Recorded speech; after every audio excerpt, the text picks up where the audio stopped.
देश में लोकसभा चुनाव की सरगर्मियां बढ़ी हुई हैं। गरीबी अभी भी बहुत ज़्यादा है देश में। एक तरफा सरकार बनती जा रही है कंटिन्यू, तो मनमानी चल रही है। कुछ भी कर लीजिए, आप कहीं भी न्यूज़ चैनल चला दीजिए, कोई भी कॉलेज में चली जाइए, मोदी जीत के रहेगा। बिल्कुल भी एक तरफा मुकाबला नहीं है, मैं गारंटी के साथ आपको कह रहा हूँ। मुझे लगता है अभी बीजेपी हावी पड़ रही है चुनाव।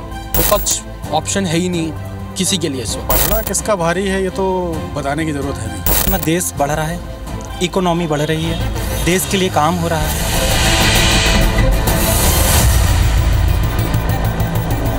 नमस्कार, आप देख रहे हैं IBC 24 और मैं हूं आपके साथ विजेंद्र पांडे। देश में लोकसभा चुनाव की सरगर्मियां बढ़ी हुई हैं और कुछ ही दिन में पहले चरण का मतदान होना है और मध्य प्रदेश की कई सीटें भी इसमें शामिल हैं। महाकौशल अंचल की चारों प्रमुख सीटों पर फर्स्ट स्टेज में ही पहले चरण में ही मतदान होना है और ऐसे में अलग अलग वर्ग से हम जानने की कोशिश कर रहे हैं, चुनावी चौपालें लगाकर, कि दरअसल वो क्या सोच रहे हैं और माहौल किस तरह का है, चुनावी माहौल क्या है और युवाओं के क्या मुद्दे हैं। ये जानने के लिए आज मैं जबलपुर में मौजूद हूँ। जबलपुर में धर्मशास्त्र नेशनल लॉ यूनिवर्सिटी के कैंपस में मौजूद हूँ। मेरे पीछे आपको ये स्टूडेंट्स नज़र आएंगे, ये वो छात्र हैं, ये वो युवा मतदाता हैं जो यहाँ के छात्र हैं इस नेशनल लॉ यूनिवर्सिटी के, लेकिन ये भी लोकतंत्र के महापर्व में अपनी वोट की आहुति देने वाले हैं। तो इस चुनावी चौपाल की शुरुआत हम युवाओं के मुद्दों से ही बातचीत करेंगे। इसमें बहुत से फर्स्ट टाइम वोटर्स भी हैं और से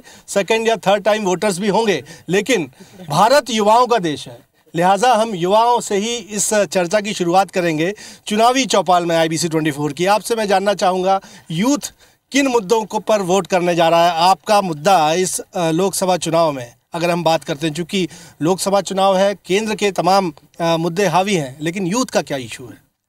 यूथ का हमेशा एक ही इशू रहा है, एजुकेशन और एम्प्लॉयमेंट। आज भी हमारा देश कहीं ना कहीं एजुकेशन और एम्प्लॉयमेंट को दोनों को एक साथ नहीं ला पा रहा है। एजुकेशन है तो एम्प्लॉयमेंट नहीं है, कहीं एम्प्लॉयमेंट तो एजुकेटेड नहीं है, अलग अलग कामों में लगे पड़े हैं जो एजुकेटेड नहीं है। तो मेरा मुद्दा तो यही है, एक तो एजुकेशन, एम्प्लॉयमेंट, साथ में पावर्टी, गरीबी अभी भी बहुत ज़्यादा है देश में, लोग पढ़ नहीं पा रहे हैं, सिस्टम इतना अच्छा नहीं है। अब हमको देख लीजिए आप, हम यहाँ नेशनल लॉ यूनिवर्सिटी से LLB कर रहे हैं, कुछ लोग LLM कर रहे हैं। 3 लाख रुपये महीने की फीस, साल की फ़ीस है। अगर आप 5 साल का LLB करते हैं तो 15 लाख रुपए होता है। हर किसी के वर्ग के लिए इतना आसान नहीं होता है पे करना, जबकि गवर्नमेंट एग्जाम निकल कर यहाँ आते हैं। तो अगर आप नेशनल लॉ यूनिवर्सिटी या नेशनल यूनिवर्सिटीज बना रहे हैं, चाहे IITs हो, IIM हो, तो आपको फीसों को थोड़ा सा संतुलन करना पड़ेगा।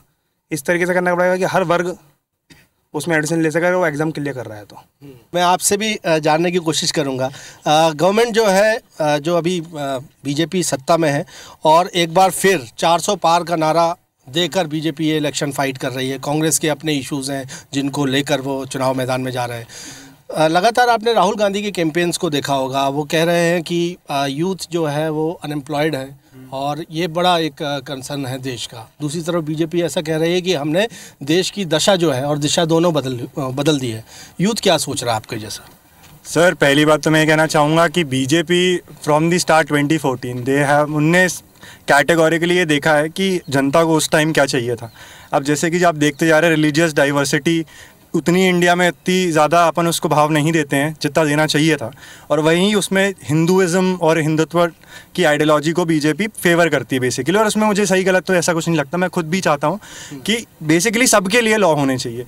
मेरा ये यूथ का ये मानना है कि क्योंकि इतना साल हो चुका है, you have catered to the people that you wanted to cater, now is the time that you should shift your agenda. देखिए सर, कुछ भी कर लीजिए, आप कहीं भी न्यूज़ चैनल चला दीजिए, कोई भी कॉलेज में चली जाइए, मोदी जीत के रहेगा और वो जीत ही रहा है। ठीक है, नहीं बात वो नहीं है कि ये सच्चाई है, ठीक है, लेकिन अब जब आप जीत ही रहे हो तो यूथ के जो इंडिया के जेन्युइन मुद्दे हैं उन पे फोकस कीजिए, क्योंकि अब तो जीत ही रहे हो, आपको जीतना ही है, मोस्ट प्रोबेबली आप जीतोगे ही और उसमें कोई दो राय की बात ही नहीं है। मुद्दों में राम मंदिर हावी है और ये कहा जा रहा है कि अयोध्या के बाद जो है वो काशी मथुरा बाकी है। जी जी जी, गलत मुद्दे हावी है। मुझे लगता है कि देखिए, अब इतनी बड़ी जनसंख्या का अपना देश है, 130-140 करोड़ लोगों को गवर्न करना बहुत ऐसा कुछ हंसी खेल की बात नहीं है, हाथी पालने बराबर चीज़ है। तो मैं वही बोलता हूँ, ऐसी चीज़ें आएंगी जाएंगी, इसे इकोनॉमी में बढ़ाव आता है, चढ़ाव उतार चढ़ाव आते रहते हैं, वैसे ही अनएम्प्लॉयमेंट धीरे धीरे करके कम हो जाएगा। जस्ट दैट कि आप उस टाइप से एजेंडा मानिए। जैसे हम ही बोले 3 लाख रुपए साल की फीस है, सरकार को ये करना चाहिए, आप सही तरीके से लोग आइडेंटिफाई करके स्कॉलरशिप अवेल कराइए अच्छी यूनिवर्सिटीज़ में। अभी आज का यहाँ का यूथ है, जबलपुर का यूथ है, तो ज़्यादा से ज़्यादा दिल्ली सोचता है, मुंबई सोचता है। मुंबई का जो यूथ है, दिल्ली का सोचता है, वो नहीं सोचता बैंगलोर जाएगा, वो सोचता है कि हम हार्वर्ड करेंगे, हम कैम्ब्रिज करेंगे, हम बाकी अदर वॉशिंगटन वगैरह यहाँ पढ़ेंगे। तो ये जो सोच का डेवलपमेंट है छोटे शहर में भी तब आएगा जब आप उनको सही प्लेटफॉर्म प्रोवाइड करेंगे। और यही मेरा मानना है कि आप एजेंडा और बढ़ाइए, एजेंडा को और वाइडन कीजिए, ताकि और जनता, इंटेलेक्चुअल जनता जो जेन्युइनली ये चाहती है कि देश का मॉडर्न तरीके से, modern in what sense, modern in economical sense, we should preserve our culture as well, and that is my whole point. तो इन तमाम मुद्दों पर यहाँ पे यूथ ऐसा कह रहा है कि ठीक है, राम मंदिर एक बड़ा मुद्दा है, और ये भी कह रहे हैं कि बीजेपी बेहतर इस चुनाव में कर सकती है, लेकिन क्या एजेंडा चुनाव में होना चाहिए, उसको लेकर वो ये बात रख रहे हैं कि मुख्य तौर पर एम्प्लॉयमेंट जनरेशन पर भी काम होना चाहिए और एजुकेशन पे भी काम होना चाहिए। न्यू एजुकेशन पॉलिसी भी गवर्नमेंट लेकर आई थी और उसको भी शोकेस इस दौरान अपने तमाम इलेक्शन कैंपेन्स में बीजेपी कर रही है। आपको क्या लग रहा है कि ये चुनावी मुकाबला किस तरह का है? कांग्रेस या विपक्षी दल इंडिया गठबंधन बना हुआ है और एक तरफ बीजेपी है, ये मुकाबला कैसा देख रहा है यूथ? सबसे पहले तो मैं आपका स्वागत करना चाहता हूं हमारे राष्ट्रीय विधि विश्वविद्यालय में। आपने बताया कि जैसे 17वीं लोकसभा अभी समाप्त हुई है, 18वीं लोकसभा के लिए हमारे चुनाव, आम जनता के लोकसभा के लिए चुनाव किए जा रहे हैं। पर हमारे लॉ यूनिवर्सिटी में जैसे अब आप आए हैं तो हम लीगल इश्यूज़ आपके सामने हाईलाइट करना चाहते हैं। सबसे पहले ये केंद्र और राज्य सरकार दोनों का मुद्दा है, nationalisation of national law university. यहाँ सिर्फ नाम ही नेशनल लॉ यूनिवर्सिटी, आप देखेंगे पूरा फंड स्टेट गवर्नमेंट करता है। अगर ये नेशनल लॉ यूनिवर्सिटी सेंट्रलाइज हो जाए, जैसे कि हमारे IITs एम्स हैं, तो काफ़ी हद तक फीस कम हो जाएगी। यहाँ पे फॉर्म से लेके फीस तक, क्लैट का फॉर्म 4000 का है और फीस 2.5 लाख 3 लाख, और जो टॉप प्रीमियर मून्स इंस्टीट्यूट है उसके 4 लाख फीस। तो ये जो पैरिटी है, ये आम जनता भी सोच सकेगी कि मैं भी अपने बच्चों को, मैं भी अपने बेटा बेटियों को नेशनल लॉ यूनिवर्सिटी में पढ़ाऊँ। दूसरी चीज़, एक मुद्दा है ऑल इंडिया जुडिशरी एग्जामिनेशन का, कि सारे स्टेट अपने अपने जुडिशरी एग्जाम कराते हैं। हम चाहते हैं कि एक ऑल इंडिया नेशनल स्तर पर भी एक जुडिशरी का एग्जाम हो, जिससे कि अच्छे legal minds high court, supreme court और डिस्ट्रिक्ट कोर्ट्स में भी आए। और आपने बताया कि इंडिया अलायंस और बीजेपी NDA अलायंस, तो मैं जानता हूं कि जहां तक गठबंधन की बात है तो गठबंधन में गांठ बहुत होती हैं और उस चक्कर में बीच बीच में रुकाव बहुत आते हैं, तो बंधन इस तरीके से हो नहीं पाता है। इस तरीके से मुझे लगता है अभी बीजेपी हावी पड़ रही है चुनाव पे। बीजेपी हावी दिख रही है आपको, और आप क्या कहेंगे, यूथ का इशू इस बार क्या है? क्योंकि विपक्ष जो है वो बड़ी पुरजोर तरीके से बेरोज़गारी को, एक बैकवर्डनेस को एक बड़ा मुद्दा बना रहा है। काश मैं ये सच में कह पाता कि विपक्ष इतने मजबूती से उसको मुद्दा बना पा रहा है। विपक्ष कहीं ना कहीं फेल रहा है, इसीलिए हम लोग शायद ये फील करते हैं कि हम खुद फेल हो रहे हैं। एक तरफ अनएम्प्लॉयमेंट एक ऐसा मुद्दा है जो शायद हम सब एक नेशनल यूनिवर्सिटी में पढ़ रहे हैं, लेकिन हम श्योर नहीं है कि हमारा फ्यूचर किस तरह से होने वाला है। उस मुद्दे में एक दूसरा मुद्दा जो मेरे को काफ़ी हिट करता है, क्योंकि आप एक मीडिया पर्सन हैं, मैंने देखा था कि किस तरह से, क्योंकि हम लीगल बैकग्राउंड से आते हैं, किस तरह कॉलेजियम और गवर्नमेंट का एक टसल रहा है पिछले कुछ टाइम पे, और कैसे चीफ जस्टिस ने एक लेटर ओपनली लिखा था कि कैसे कॉलेजियम सिस्टम काम कर रहा है। सर ने इवन मेंशन किया कि कैसे हमें ऑल इंडिया जुडिशल सर्विसेज की नीड है, वो कॉलेजियम सिस्टम का कैसे रिप्लेसमेंट हो सकता है। मीडिया के साथ एक जो चीज़ें चल रही हैं, मुझे आज भी याद है उस दिन मैं बैठा हुआ था कि शायद मीडिया में डिस्कशन हो कॉलेजियम के उस लेटर को लेके, CJI का लेटर जब आया, पर उस दिन कुछ नहीं आया उसको। वो बहुत बड़ी चीज़ है, वो सबसे बड़ा इंस्टीट्यूट है, डेमोक्रेसी के बेस पे हिट हुआ था उस दिन जब 3 जजेस रिकमेंडेशन पे क्वेश्चन उठे थे और चीज़ें हुई थी। तो वो एक बहुत बड़ी चीज़ है कि आपके जो इंस्टीट्यूशंस है वो कहाँ जा रहे हैं। अभी आप जो दिल्ली पे देख रहे हो, जो दिल्ली पे हो रहा है, CM के साथ हो रहा है, जो सही है गलत वो अपनी जगह होगा, जुडिशरी है सब है, लेकिन क्या आपके इंस्टीट्यूशन सच में उतने मजबूत है? आप किसी से पूछे दिल पे हाथ रख के, शायद हम सब कहेंगे कि इस गवर्नमेंट ने इंस्टीट्यूशंस को कमज़ोर किया है, शायद करते भी हैं, बट ऑब्वियस है कि जब तो आपके जैसा यूथ वोटर क्या बदलाव देख रहा है इस बार? बदलाव तो देखिए संभव नहीं, क्योंकि आप हमारे पास ऑप्शन नहीं है। सच्चाई ये है, ऑप्शंस नहीं है, विपक्ष ऑप्शन है ही नहीं किसी के लिए इस वक्त। बेस्ट ऑप्शन शायद बीजेपी ही है जो रहेगा, शायद कभी आगे चल के ऑप्शन बने, शायद हम में से ही कोई ऑप्शन बनाए तो हो सकता है, लेकिन इस वक्त ऑप्शन नहीं। इस चुनाव में तो बीजेपी फॉर श्योर है। इलेक्टोरल बॉन्ड को लेकर भी आपने देखा होगा, तमाम वीडियोस देखे होंगे आपने, और सुप्रीम कोर्ट को ही कहना पड़ा कि वो इलीगल था, इलीगल ठहराया भी, अनकॉन्स्टिट्यूशनल था। तो ऐसे में ये तमाम जो इश्यूज़ बन रहे हैं, तो आपके जैसा यूथ जो वोटर है वो सोच समझ रहा होगा, अभी एक रिपोर्ट कार्ड बना रहा होगा गवर्नमेंट। लोगों को लगता है, पार्टियों को लगता है कि वो मीडिया से अपना नैरेटिव तय कर सकते हैं, पर जागरूकता बहुत बढ़ गई है। जिस तरीके से सोशल मीडिया चैनल लोगों को जागरूक कर रहे हैं, अगर इलेक्टोरल बॉन्ड्स देखें तो आप देखेंगे 51% electoral bonds Bharatiya Janata party के भी हैं, पर मीडिया कहीं ना कहीं ये बात छुपा रहा है। शायद मीडिया नहीं, पर शायद आईटी जो इतना पीआर है लोगों को पॉलिटिकल पार्टीज़ का, वो इतना हाईलाइट नहीं कर रहा है इन चीज़ों को। और मुझे नहीं लगता कि लोग इस बारे को लोग इन चीज़ों को नज़रअंदाज करते हैं, पर वो ऑफकोर्स इन मुद्दों को देखते हैं और चाहते हैं कि ट्रांसपेरेंसी आए। इतना इलेक्टोरल बॉन्ड से भारतीय जनता पार्टी को, तृणमूल कांग्रेस को, और चुनाव के लिए चाहिए पैसा, अब इस तरीके से कि पॉलिटिकल पार्टीज़ के अकाउंट सीज कर देना, ये भी मुझे लगता है कि चुनाव के ऐन वक्त पहले बिल्कुल ठीक नहीं है। हाल ही में लेकिन एक राहत ज़रूर मिली है सुप्रीम कोर्ट से कांग्रेस पार्टी को, और देखना होगा वो अंतरिम राहत है, और उसके बाद देखना होगा कि किस तरह से फाइट करेंगे। सर, आपसे मैं बात करना चाहूँगा, महंगाई का बड़ा हल्ला है। हालांकि जो हम कहें कि जो जिन कांधों पर परिवार चलाने की जिम्मेदारी होती है, वो उनका बड़ा कंसर्न रहता है इन्फ्लेशन रेट को लेकर। आपको लेकिन क्या लग रहा है, एक यूथ को क्या लग रहा है, क्या सोचकर आप लोग वोट करने वाले? जी, महंगाई तो है और बढ़ती जा रही है, क्योंकि महंगाई इसलिए लग रही है क्योंकि लोगों के पास इनकम नहीं है। अधिकतर लोग बेरोज़गार हैं, अभी भी बेरोज़गारी हुई थी। अब देखेंगे कि पटवारी भर्ती हुई थी, उस पर करप्शन के चार्जेस लगे थे, एलिगेशंस लगाए गए थे बहुत सारे। उसमें भी एक कमेटी बनाई गई सरकार द्वारा, कमेटी ने रिपोर्ट बनाई, रिपोर्ट गवर्नमेंट को दी। गवर्नमेंट ने रिपोर्ट को देख के बोल दिया कि कोई करप्शन नहीं हुआ है, पर वो रिपोर्ट पब्लिक नहीं करी। उसकी वजह से जो बच्चे जो जिन एलिजिबल थे, जो मतलब कहते जिनके पास पोटेंशियल था, वो नहीं हुए, पर जो करप्शन हुआ उसकी वजह से वो बच्चे जो कैपेबल नहीं थे उनको नौकरी मिली है। तो कहीं ना कहीं ये सब चीज़ें इम्पैक्ट डालती है, और कुछ ना कुछ कमोडिटी मार्केट और ये सब भी इम्पैक्ट डालते हैं महंगाई पे। तो इस बार हम कहें कि जबलपुर का यूथ वोटर या आप लोग तमाम लोग वोट करने जा रहे हैं, तो कैसा चुनावी मुकाबला देख रहे हैं, एक बार फिर मैं जानना चाहूँगा। बीजेपी एक तरफा आगे बढ़ रही है। अभी आपको क्या लगता है कि ये मुकाबला, जब तक राकेश सिंह जी थे तो बीजेपी का था, तरुण भनोत को इतने बड़े नेता तरुण भनोत जी हैं कांग्रेस के, उनकी इस तरीके से करारी हार अभी 6 महीने ही हुए हैं हमारे स्टेट असेंबली इलेक्शंस के। तो अभी रंग जो देख रहे हैं, चुनावी रंग, लोग आ रहे हैं बीजेपी में। हमारे मेयर साहब भी अब बीजेपी का हिस्सा बन चुके हैं, तो कहीं ना कहीं भगवा रंग थोड़ा ज़्यादा हावी। तो आपको लग रहा है कि जो खास तौर पर हम महाकौशल अंचल में देख रहे हैं, जो कांग्रेस का कभी गढ़ होता था, लेकिन कह रहे हैं कि कमलनाथ का किला जो है वो टूट रहा है, यहाँ पर भेदा जा रहा है, और बड़ी संख्या में दल बदल यहाँ पर हो रहा है। इसको पब्लिक क्या पॉजिटिव लेती है या उसको सोचने पे मजबूर होती है? पब्लिक, मुझे कहीं से नहीं लगता है कि दर बदल को पब्लिक कहीं से सपोर्ट करे। ये एक तरीके से बिन पैंदी के लोटे वाला सवाल हो जाता है। पब्लिक यही सपोर्ट करती है कि आप अगर किसी पॉलिटिकल पार्टी या किसी आइडियोलॉजी को बिलीव करते हैं तो उसको आप सही ठहराएं और बताएं कि ये कितना समाज के लिए हद तक अच्छा हो सकता है, ना कि इधर उधर अपने चुनावी बेनिफिट के लिए शिफ्ट होना।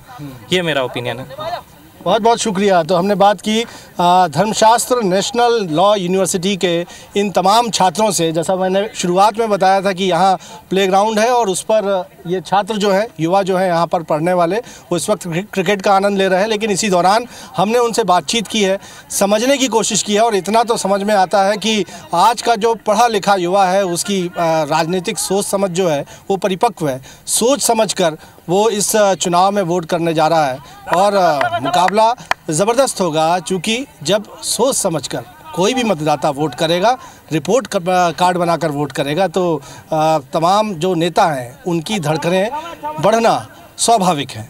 तो यहाँ तो हमने युवाओं से बात की है, लेकिन कहीं और चलते हैं और जबलपुर लोकसभा सीट में जानते हैं चुनावी चौपाल के ज़रिए कि यहाँ चुनावी मिजाज कैसा। तो छात्रों से बात करने के बाद अब हम सड़क पर आम लोगों से बात करने की कोशिश कर रहे हैं, और एक चाय के ठिए पर इस वक्त मैं मौजूद हूँ, और गर्मा गर्म चाय इस वक्त मेरे हाथ में मौजूद है। और ऐसा ही मिजाज इस वक्त जबलपुर की सियासत का है। सियासत भी खासी गरमाई हुई है, कुछ ही दिनों में लोकसभा की वोटिंग होनी है, और ऐसे में जनता क्या सोचती है, तो चलिए चाय पर चर्चा आम जनता से ही करने की कोशिश करेंगे। और आप देखेंगे कि इस वक्त हम जबलपुर के कल्चर स्ट्रीट में मौजूद हैं, और ये जबलपुर के उत्तर विधानसभा क्षेत्र में स्थित स्मार्ट सिटी का एक प्रोजेक्ट है, जहां आम लोग घूमते फिरते टहल सकते हैं, यहाँ पर समय व्यतीत कर सकते हैं। और अब मैं देख पा रहा हूँ कि एक चाय के ठिए पर हम कहें कि बहुत से लोग यहाँ पर मौजूद हैं। तो चलिए गैर राजनीतिक तौर पर, चूँकि ये लोग मिले हैं हमको यहाँ पर, तो इनसे हम बातचीत करने की कोशिश करेंगे। आपसे मैं जानना चाहूँगा, आप बताइए कि लोकसभा चुनाव है, किसका पलड़ा जबलपुर में आपको भारी लग रहा है और मुद्दे क्या हैं जनता के जबलपुर के? पलड़ा किसका भारी है ये तो बताने की ज़रूरत है नहीं, क्योंकि लगभग सबको पता है स्थिति क्या है, चुनाव कैसे देखा जा रहा है। अभी हमने देखा था कि घंटा घर में एक पोस्टर भी लगाया गया था, तो अब मीडिया से हैं तो आपको ज़्यादा पता है इसके बारे में। तो पलड़ा किसका भारी है ये एमपी के अंदर कहना मुश्किल नहीं है, सबको पता है कहानियाँ क्या हैं। वो मुद्दे कुछ खास है नहीं यहाँ पे। जबलपुर जो है वो विकास की ओर है। अभी जैसे कि आप देख सकते हैं इतना बड़ा पुल बनाया गया था, लेकिन जो मेन चीज़ें हैं, अगर रोज़गार की बात करें तो वहाँ पर अभी भी जबलपुर फिसड्डी ही है। स्वच्छता की बात करें वहाँ भी जबलपुर फिसड्डी ही है। इस पर बढ़ाने के लिए कोई खास काम अभी तक किया नहीं गया है। तो स्वच्छता और रोज़गार के मोर्चे पर जबलपुर में बहुत कुछ किया जाना चाहिए। बाकी आप बोल रहे हैं कि लगभग फैसला मालूम है, तो ये लगभग फैसला क्या मालूम है, थोड़ा जनता को भी बता दीजिए। बताने की आवश्यकता है नहीं। यहाँ पे 30 लोकसभा सीटें हैं जबलपुर की, और अगर आप रिजल्ट देखेंगे जिस दिन, तो 30 में से 29 तो उनकी आनी ही है। एक के बारे में कुछ कह नहीं सकते हैं। मध्य प्रदेश की बात कर रहे हैं, 29 सीटों में आप कह रहे हैं कि बीजेपी का पलड़ा भारी है। बिल्कुल भारी है। और जबलपुर में कौन भारी है, बीजेपी की कांग्रेस? अब जब 29 की बात हो रही है तो फिर आप जान ही सकते हैं जबलपुर में बीजेपी। एक लगता है आप छिंदवाड़ा को दे रहे हैं क्या? एक छिंदवाड़ा है।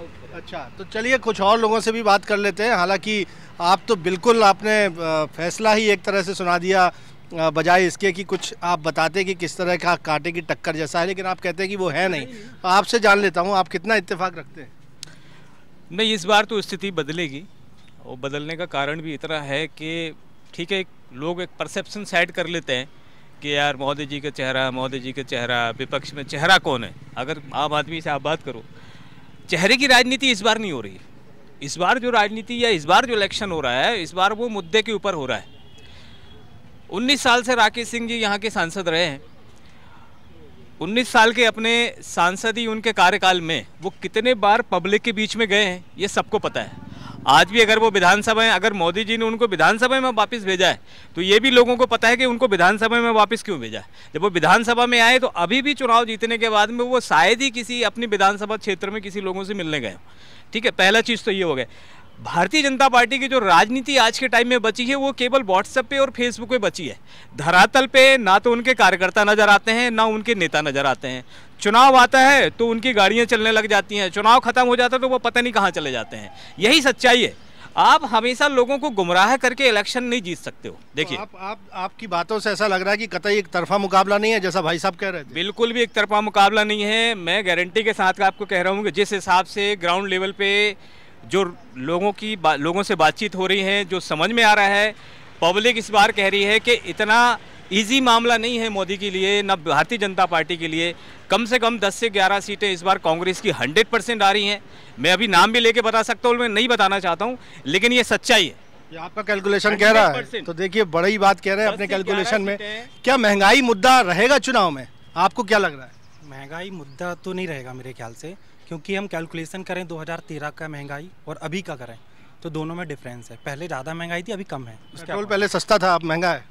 अब उस टाइम के अकॉर्डिंग अगर हम देखें कि 2000 जब से 2003 से जो कांग्रेस की सरकार 2013 तक बनी, उसमें कितना रुपये रेट बढ़ा है, और 2014 के बाद से 2024 आगे उसमें कितना बढ़ा है, अगर हम वो कैलकुलेट करेंगे ना तो उसके अकॉर्डिंग महंगाई नहीं है। आप नौकरी पेशा हैं या नौकरी पेशा है? तो नौकरी पेशा एक नौजवान का क्या मुद्दा है इस चुनाव में?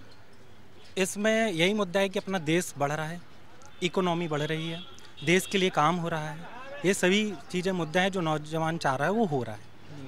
तो जो नौजवान चाह रहा है, कह रहे हैं कि हो रहा है। एक नौजवान जो है वो कह रहे हैं कि नहीं, कतई एक तरफा मुकाबला नहीं है, चाय गर्म है, मुद्दा भी गर्म है। तो आपसे भी मैं जान लेता हूं कि जबलपुर का मुद्दा, लोकसभा चुनाव की वोटिंग होनी है कुछ दिनों में, क्या सोच के वोट करने वाले हैं?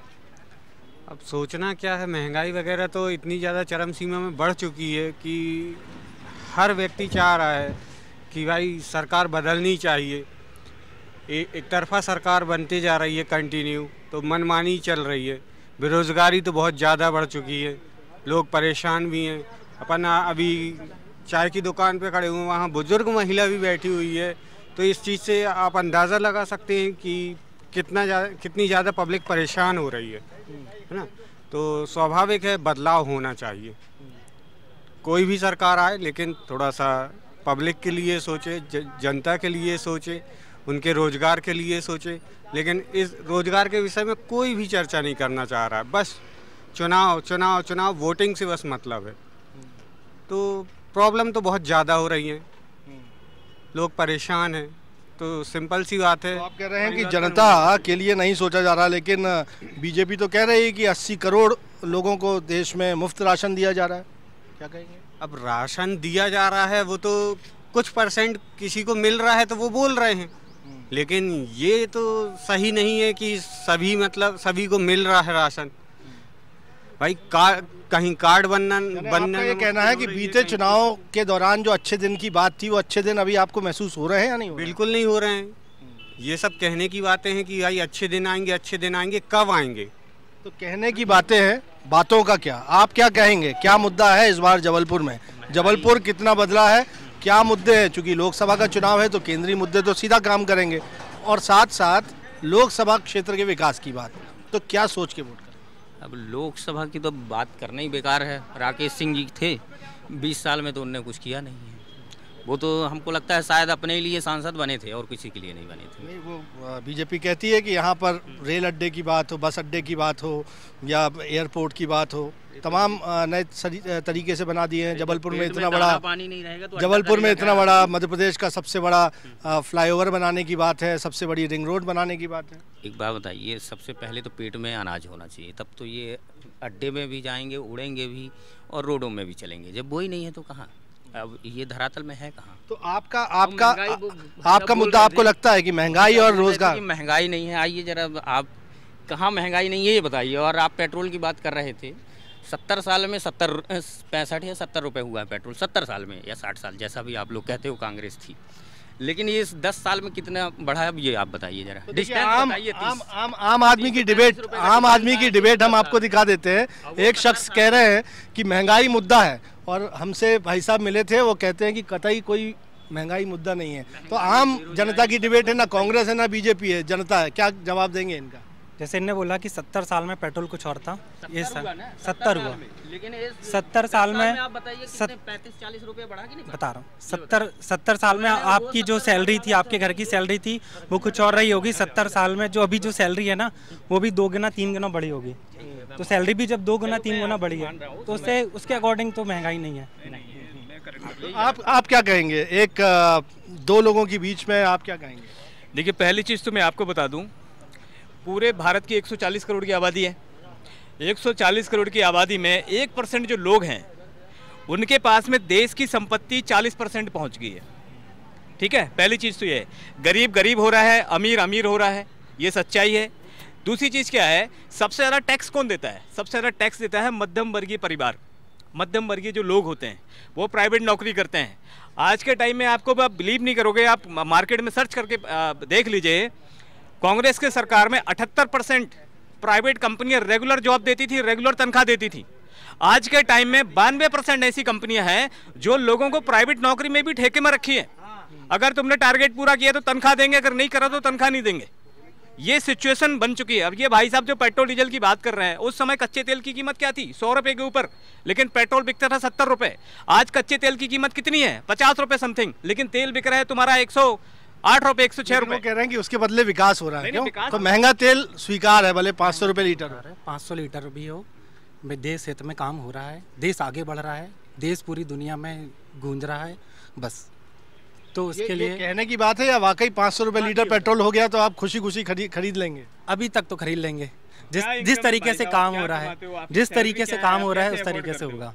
भाई एजुकेशन महंगा, सब्जी महंगी, हर चीज़ तो महंगा है, सस्ता है कहाँ? आप बोल रहे कि सैलरी बढ़ रही है। अरे सैलरी बढ़ेगी, सैलरी आपको रेगुलर मिल रही है, कितनी सैलरी? वो तो कह रहे हैं कि 500 रुपए लीटर खरीद लेंगे। इन्होंने बोला कि कांग्रेस के टाइम पे प्राइवेट जॉब्स निकलती थी, हर साल वो होता था, स्टेबिलिटी नहीं थी, वहाँ से निकाला जाता था लोगों को।